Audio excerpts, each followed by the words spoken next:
जय हिंद दोस्तों। आज की इस क्लास में हम लोग जनरल नॉलेज से related most important question answer देखने वाले हैं, जो कि किसी भी एग्जाम के लिए बहुत ही महत्वपूर्ण साबित हो सकते हैं। चाहे आप लोग किसी भी एग्जाम की तैयारी कर रहे हो, आप लोगों के लिए यह क्लास मोस्ट इंपॉर्टेंट साबित होने वाला है। तो आप लोग इस क्लास को लास्ट तक जरूर देखिएगा। इस क्लास का पहला क्वेश्चन है दोस्तों, समाजवादी पार्टी की स्थापना हुई थी। दोस्तों कब हुई थी समाजवादी पार्टी की स्थापना? तो ये करेक्ट आंसर हो जाएगा 1948 में, 1948 में समाजवादी पार्टी की स्थापना हुई थी। ध्यान रखिएगा आप लोग, क्वेश्चन कई बार एग्जाम में पूछा गया है और आप लोगों को इस वीडियो में एक भी क्वेश्चन का सही से उत्तर पता होगा तो कमेंट करके जरूर बताइएगा। दोस्तों अगला क्वेश्चन है, 1937 ईस्वी में डॉक्टर भीमराव अंबेडकर ने किस पार्टी की स्थापना की थी? कौन से पार्टी की दोस्तों डॉक्टर भीमराव अंबेडकर ने 1937 में स्थापना की थी? तो हो जाएगा रिपब्लिकन पार्टी की स्थापना की थी। ऑप्शन यहाँ पे ये रिपब्लिकन पार्टी करेक्ट आंसर हो जाएगा, ध्यान रखना आप लोग। अगला क्वेश्चन है, 1939 में नेताजी सुभाष चंद्र बोस के नेतृत्व में किस पार्टी की स्थापना हुई थी? यानी जो 1939 में नेताजी सुभाष चंद्र बोस के नेतृत्व में जो पार्टी की स्थापना हुई थी, यह फॉरवर्ड्स ब्लॉक पार्टी की स्थापना हुई थी। ऑप्शन यहाँ पे ये फॉरवर्ड्स ब्लॉक करेक्ट आंसर हो जाएगा, ध्यान रखिएगा आप लोग। अगला क्वेश्चन है, 1977 में अनेक समाजवादी गुटों एवं समाजवादी दलों ने किस दल में अपने आप को विलय कर लिया था? दोस्तों कौन से दल में अपने आप को विलय कर लिया था? तो हो जाएगा जनता पार्टी दल में विलय कर लिया था। तो ऑप्शन यहाँ पे सी जनता पार्टी दल करेक्ट आंसर हो जाएगा, ध्यान रखिएगा आप लोग। अगला क्वेश्चन है, गुट निरपेक्षता का अर्थ क्या होता है? दोस्तों जो गुट निरपेक्षता का अर्थ होता है क्या होता है? तो करेक्ट आंसर हो जाएगा ऑप्शन बी, विश्व के किसी भी गुट में शामिल नहीं होना, यह गुट निरपेक्षता का अर्थ होता है। तो ध्यान रखिएगा ऑप्शन यहाँ पे बी करेक्ट आंसर हो जाएगा। अगला क्वेश्चन है, 1959 में स्थापित स्वतंत्र पार्टी का संस्थापक निम्नलिखित में से किसे माना जाता है? जो स्वतंत्र पार्टी का संस्थापक माना जाता है वह किसे माना जाता है? कि यह माना जाता है राजगोपालाचारी को। ध्यान रखिएगा ऑप्शन यहाँ पे भी राजगोपालाचारी करेक्ट आंसर हो जाएगा। और स्वतंत्र पार्टी की जो स्थापना हुई थी कब हुई थी? तो 1959 में, ध्यान रखिएगा आप लोग। अगला क्वेश्चन है, किस वर्ष चीन ने भारत पर आक्रमण किया था? दोस्तों चीन ने जो भारत पर आक्रमण किया था कौन से सन में किया था? तो 1962 में चीन ने भारत पर आक्रमण किया था। ऑप्शन यहाँ पे ए करेक्ट आंसर होगा 1962। अगला क्वेश्चन है, गुट निरपेक्ष देशों का प्रथम शिखर सम्मेलन कहाँ आयोजित किया गया था? दोस्तों जो प्रथम शिखर सम्मेलन आयोजित किया गया था गुट निरपेक्ष देशों का, यह कहाँ किया गया था? तो यह बेलग्रेड में किया गया था। ऑप्शन यहाँ पे डी करेक्ट आंसर होगा बेलग्रेड, ध्यान रखना आप लोग। दोस्तों ये मेरा टेलीग्राम चैनल है जिसपे मैं रोज एक से बढ़कर एक क्विज शेयर करता हूं, जो कि आपके एग्जाम में 4 चांद लगा सकता है। तो आप लोग इस टेलीग्राम चैनल को ज्वाइन कर लीजिएगा दोस्तों। और ये मेरा इंस्टाग्राम चैनल है, अगर आपके पास कोई डाउट है मुझसे पूछना चाहते तो आप लोग मुझे इंस्टाग्राम पे फॉलो करके मैसेज कर सकते हैं, अपना डाउट पूछ सकते हैं। इंस्टाग्राम और टेलीग्राम का लिंक वीडियो के डिस्क्रिप्शन में आप लोगों को मिल जाएगा, डायरेक्ट वहाँ से फॉलो कर लीजिएगा।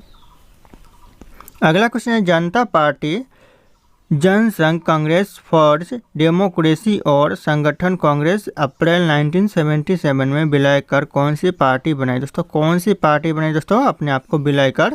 तो यह बनाई जनता पार्टी। ऑप्शन है यहाँ पे बी जनता पार्टी करेक्ट आंसर हो जाएगा, ध्यान रखना आप लोग।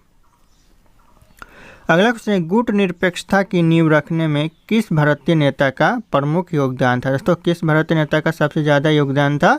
तो हो जाएगा जवाहरलाल नेहरू का सबसे ज़्यादा योगदान था, नहीं प्रमुख योगदान था। ऑप्शन यहाँ पे सी करेक्ट आंसर हो जाएगा। अगला क्वेश्चन है, गैर कांग्रेसवाद का नारा किसने दिया था? गैर कांग्रेसवाद का नारा दिया था किसने? दोस्तों यह क्वेश्चन बहुत इंपॉर्टेंट है। तो जयप्रकाश नारायण ने गैर कांग्रेसवाद का नारा दिया था। ऑप्शन यहाँ पे ए करेक्ट आंसर हो जाएगा जयप्रकाश नारायण। अगला क्वेश्चन है, भारतीय कम्युनिस्ट पार्टी किस वर्ष 2 विरोधी दल में बट गया? यानी जो भारतीय कम्युनिस्ट पार्टी है यह कौन से वर्ष 2 विरोधी दलों में बट गया? कि हो जाएगा 1964 में यह बट गया 2 विरोधी दलों में। तो ध्यान रखिएगा आप लोग। अगला क्वेश्चन, स्वतंत्र प्राप्ति के बाद भारत के सामने दोस्तों प्रमुख चुनौतियाँ क्या क्या थे? स्वतंत्र प्राप्ति के बाद जो भारत के सामने प्रमुख चुनौतियाँ थी क्या क्या थी?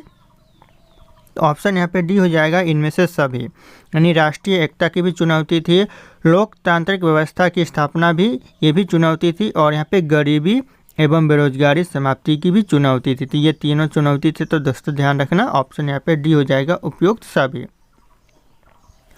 अगला क्वेश्चन है कांग्रेस का विभाजन किस प्रमुख कारण रहा, यानी जो कांग्रेस का जो विभाजन हुआ इसका प्रमुख कारण क्या रहा। तो हो जाएगा यहाँ पे उपयुक्त सभी, यहाँ पे ऑप्शन यहाँ पे ए हो जाएगा। लॉर्ड कर्जन का प्रतिक्रियावादी शासन भी प्रमुख कारण था, धार्मिक पुनरुत्थान भी प्रमुख कारण था, और बाल पाल का उग्र विचार भी, ये भी बहुत ही इंपॉर्टेंट कारण था। नहीं, लाल बाल पाल का भी उग्र जो विचार था ये भी उनका प्रमुख कारण था। तो ध्यान रखिएगा आप लोग, समाजवादी पार्टी यानी कांग्रेस का विभाजन हुआ था।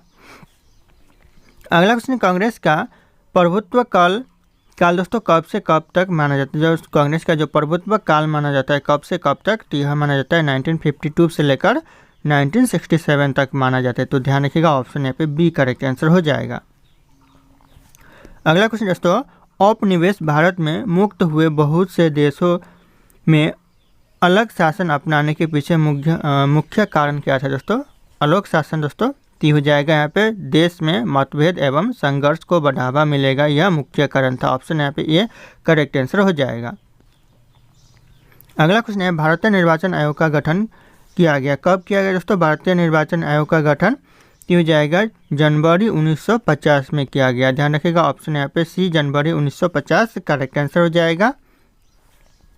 अगला क्वेश्चन है भारत के प्रथम चुनाव आयुक्त थे दोस्तों। भारत के जो प्रथम चुनाव आयुक्त थे कौन थे दोस्तों, ये तो हो जाएगा सुकुमार सेन, जो कि भारत के प्रथम चुनाव आयुक्त थे। तो ध्यान रखिएगा आप लोग।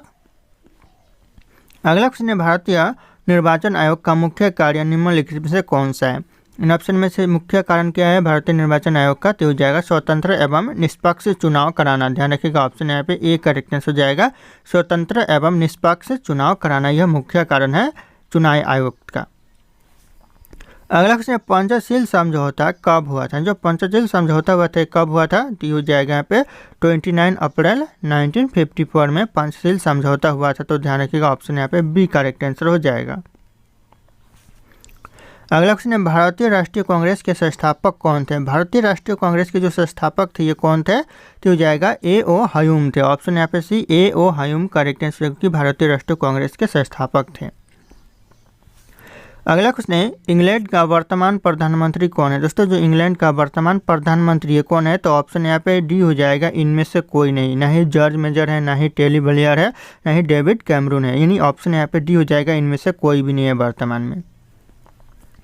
अगला क्वेश्चन है प्रत्यक्ष प्रजातंत्र किस देश में। प्रत्यक्ष जो प्रजातंत्र है कौन से देश में है, तो हो जाएगा स्विट्जरलैंड में है। ऑप्शन यहाँ पे सी करेक्ट आंसर होगा स्विट्जरलैंड दोस्तों।